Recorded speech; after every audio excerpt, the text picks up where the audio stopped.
Indonesia. Assalamualaikum warahmatullahi wabarakatuh. Kali ini kita akan membahas berkaitan dengan penggunaan herbisida atau yang dikenal masyarakat umum adalah dengan racun rumput. Bagaimana penggunaan racun rumput ataupun herbisida ini jika penggunaannya adalah terlalu pekat. Terkadang kita menemukan sebuah gulma atau sebuah tumbuhan liar yang mengganggu pertumbuhan tanaman kita. Kemudian kita semprot, kok nggak mati-mati. Maka banyak petani kita berpikir kalau nggak mati berarti ada kemungkinan kalau kita naikkan dosisnya atau kita naikkan jumlah racunnya per capnya maka akan mati ini. Nah, tapi kalau misalnya tanaman tumbuhan ini atau gulma ini tidak mati-mati, yang terjadi adalah akan ditambah terus lah. Apa sih pengaruhnya ketika kita menggunakan herbisida atau racun rumput ini dengan kondisi yang tidak mati-mati sehingga kita tambahi jumlah racun rumputnya adalah sangat kental. Misalnya sebuah gulma ketika dia disemprot dengan menggunakan glifosat, ternyata dengan menggunakan misalnya 90 cc per capnya atau 0,6% larutannya, ternyata nggak mati. Ditambahi lagi menjadi 120 cc per capnya, nggak mati 200 cc. Apa yang terjadi dengan lahan di perakaran kita? Jelas akan sangat ngaruh terhadap perakaran kita. Maka masih banyak yang bertanya apakah penggunaan racun ini tidak berbahaya bagi tanaman kelapa sawit. Saya kira bahwa kalau penggunaannya disesuaikan dosisnya dan kerapatan gulmanya juga kita sesuaikan, maka saya kira nggak apa-apa. Karena perusahaan di tempat saya kerja dari dulu menggunakan herbisida yang sesuai dengan standar yang sudah diatur di dalam perundang-undangan berkaitan dengan perkebunan. Tapi produksinya baik-baik saja, nggak ada masalah. Lah, berkaitan dengan hal ini adalah yang harus diantisipasi adalah bagaimana penggunaan racunnya sesuai dengan aturan main yang ada. Lah, seperti ini. Kalau kita menggunakan misalnya racun kontak ataupun Gramoxone merek dagangnya ataupun Topzone ataupun yang berakhiran son belakangnya, maka penggunaannya jangan terlalu kental. Karena paraquat ini salah satu racun rumput atau bahan aktif di dalam herbisida yang sangat terbatas sekali.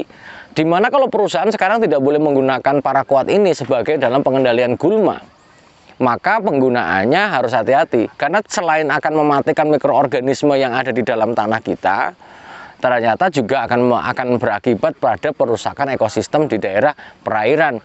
Ini makanya tidak boleh digunakan di perusahaan, tapi masyarakat juga masih banyak menggunakannya untuk pengendalian gulma secara kontak. Lah, berapa cc-nya? Umumnya kita bisa menggunakan biasanya ada yang mulai dari 35 cc di daerah tegakan yang sudah tertutup rapat, misalnya di tanaman TM5, di tanaman TM 10 tahun ke atas, 35, 40 yang ditambah biasanya dengan menggunakan metilmesulfuron untuk pengendalian di gawangannya adalah hal yang sah. Tapi jangan sampai kita berpikir bahwa penggunaan paraquat ini harus benar-benar disemprot nggak mati, ternyata sampai angkanya 200 sampai 300 cc per capnya. Yang terjadi adalah bahwa tanah kita, mikroorganisme yang ada di dalam tanah kita ini semakin maka akar populasinya akan menurun karena akan taraf letal pada kondisi penggunaan herbisida atau bahan aktif ini terlalu kental atau terlalu banyak per capnya. Maka kita harus pahami itu. Umumnya ya kita biasanya menggunakan 0,4 misalnya 0,4 persen larutannya, atau misalnya kita menggunakan 0,25 persen 35 cc 40 cc sampai 65 cc per cap paraquat. Saya kira mati ketika kita kondisinya sangat memungkinkan. Tapi jangan terlalu pekat. Kemudian misalnya penggunaan racun kuning atau glifosat yang biasa digunakan untuk pengendalian gulma berdaun jarum, sama. Apalagi dia bersifat sistemik, maka Yang harus kita lakukan hanya meratakan saja, memberikan sedikit sentuhan basah pada daunnya yang akan diserap pada tanaman dan akan dialirkan ke seluruh tubuh tanaman atau tubuh gulma yang nanti akan menghambat pertumbuhannya. Tidak perlu banyak-banyak dan tidak perlu kental-kental.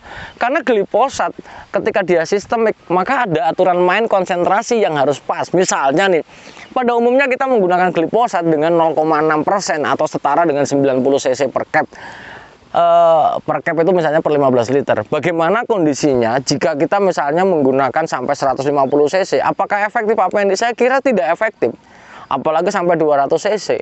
Karena ada dua. Kalau kita bicara tentang sistemik, maka berapa konsentrasi yang pas bisa akan meresap ke dalam jaringan tanaman yang sesuai? Jelasnya akan relatif lebih yang lebih jangan terlalu kental kali. Tapi kalau misalnya sampai 1%, 150 cc misalnya, ya mati. Tapi cenderung tidak terserap secara optimal ke seluruh jaringan tubuh. Maka bisa berbalik arah menjadi kontak. Akan mengurangi inti dari pengendalian sistemik. Misalnya kita berharap bahwa mematikannya secara total pada lalang misalnya. Dari umbinya, rizomnya sampai ini kita berharap akan terjadi mematikan secara total. Tapi kalau misalnya terlalu tinggi, maka tumbuh gulma tidak mati sempurna dan akan berefek terhadap sistem perakaran kita. Karena salah satu sahabat entrepreneur cerita bahwa mengendalikan gulma sampai angkanya 300 cc, Pak Pendi, 250 sampai 300 cc. Yang terjadi tanaman saya menguning, ya wajar. Apalagi kita menggunakan racun kontak ataupun misalnya biasanya racun hijau.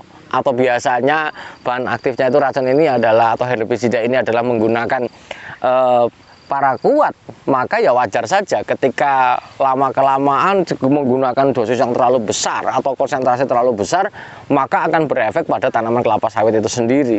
Makanya ini harus dipahami berapa sih titiknya. Sekali lagi, kalau paraquat yang umum, secara umum ya 50 cc, 60 cc, dengan kondisi matahari terbentang seperti ini ya cepat mati secara kontak. Kalau glifosat misalnya kita menggunakan untuk pengendalian lalang, misalnya menggunakan 80 cc, 90 cc per capnya, saya kira udah cukup. Nanti akan mati secara alami dengan berangsur-angsur selama 21 hari sampai 25 hari. Maka harus kita evaluasi penggunaan racun kita. Jangan sampai justru penggunaan racun atau penggunaan herbisida ini akan berakibat terhadap tanaman yang kita budidayakan dan kemudian berakibat pada hilangnya mikroorganisme di daerah perakaran kita yang sebenarnya adalah membantu para petani semua dalam pelarutan unsur hara di dalam tanah kita. Contohnya bakteri polarut fosfat ketika ditambah dengan paraquat terlalu kental, maka yang terjadi adalah malah akan menekan pertumbuhan mikroorganisme yang menguntungkan bagi tanaman kita. Pertanyaan selanjutnya, bagaimana Pak Pendi kalau sudah kena herbisida terlalu banyak, terlalu pekat? Maka caranya adalah bagaimana kita mengaktifkan mikroorganisme ini sepersekian waktu setelah penyemprotan, ditambahi dengan bahan organik yang diperkaya dengan bahan atau mikroorganisme yang lain. Karena mikroorganisme ini sangat penting bagi kita sebagai para petani untuk bagaimana membantu kita untuk pelarutan unsur hara yang berujung pada penyerapan unsur hara dari pemupukan yang secara efektif. Itu saja yang dapat saya sampaikan. Semoga Allah memberikan saya, Anda semuanya kebahagiaan dan kesehatan tanpa syarat dan memberikan rezeki yang tanpa disangka-sangka oleh kita semuanya. Salam hangat bagi keluarga di rumah dan sehat selalu bagi kita semua. Salam Planter Indonesia. Assalamualaikum warahmatullahi wabarakatuh.